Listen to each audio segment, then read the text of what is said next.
So we got a text yesterday from a customer, 2007 F350, the old farm truck, 6-liter. It was a no start. So he's got a monitor in there. So I had him take a look at injection control pressure and Fickum voltage. And he said, yeah, 1300 PSI. So that's not the problem. 48 volts on the Fickum while cranking. That's not the problem. Injectors aren't turning on. So, you know, I said, get under there and push on that behind the power steering pump, push on that connector. And he did, and it started. So we've got a pin tension issue.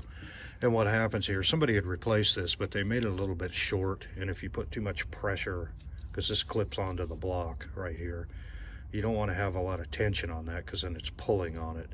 And then that thing's, you know, it's working, thermocycling and working. And then you have to have a really good connection on these because they're low voltage. You know, it generates a very low voltage signal. And if you don't have a good, clean connection, it's not going to start, not going to set a code.